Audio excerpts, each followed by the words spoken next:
The results are in. Sarah Palin, who was once considered the future of the Republican Party, has lost a special election to represent the state of Alaska in Congress. And she lost to a Democrat named Mary Peltola. It is a huge upset for the former half-term Republican governor of the state, who was handpicked by Republican presidential candidate John McCain to be his running mate.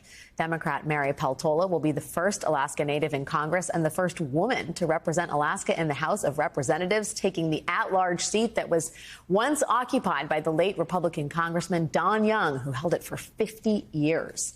Peltola will be the first Democrat to join Alaska's congressional delegation since 2014, when Democratic Senator Mark Begich lost his seat to Republican Dan Sullivan.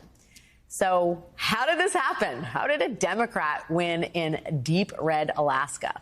The special election to fill Don Young's seat was actually held 2 weeks ago on August 16th, also the first night of this program.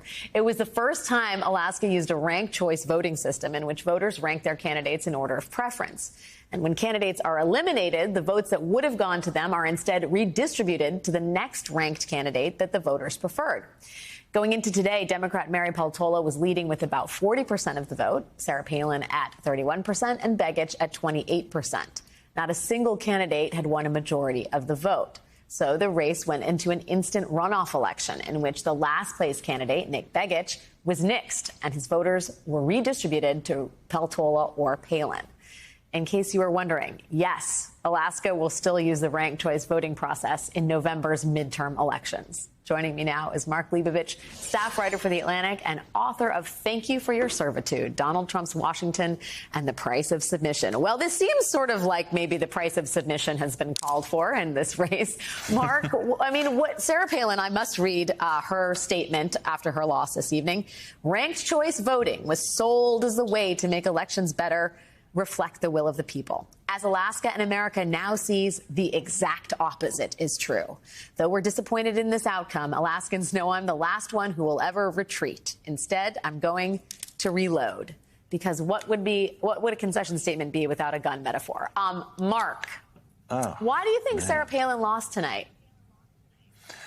Well, I think she comes with a lot of baggage, obviously. I mean, I think there is a larger conversation about whether this speaks to a larger trend line.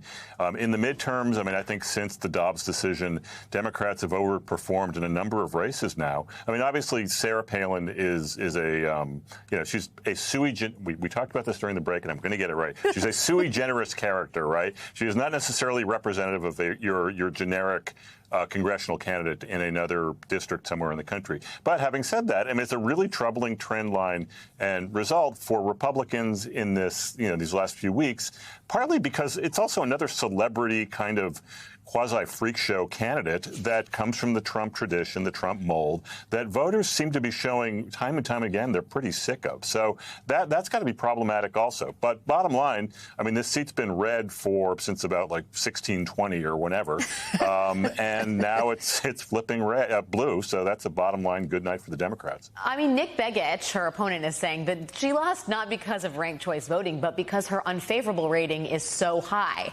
It bears mentioning that on August 8th, the day the DOJ searched Mar-a-Lago, Donald Trump was doing a tele-rally for none other than Sarah Palin. And one wonders whether it is responsible to extrapolate lessons about Donald Trump in all of this. I mean, it is worth noting that we have some reporting that Trump himself may be delaying the announcement of a 2024 presidential bid until after Labor Day. Initially, he had said he would do it around Labor Day, which is in 48 hours from now, depending on what time zone you live in.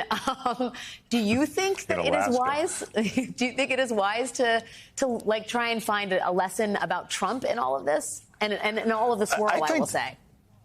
I think it speaks to a larger exhaustion with the swirl, right? I mean, I was talking to actually a Republican congressman today, and he was saying, do you believe we're still talking about this and this guy and like the various legal vicissitudes and, whether, Sarah Palin's going to concede and is she going to back off and is she going to do a Trump style of contesting the election? I mean, it's one thing after another. And you do sense a certain weariness with not only this story, but just sort of the ongoing distraction that this is sort of done to the Republican Party and sort of it's blocking out everything else. So, yeah, I don't know. I think that's a trend line that's worth worrying about if you're a Republican.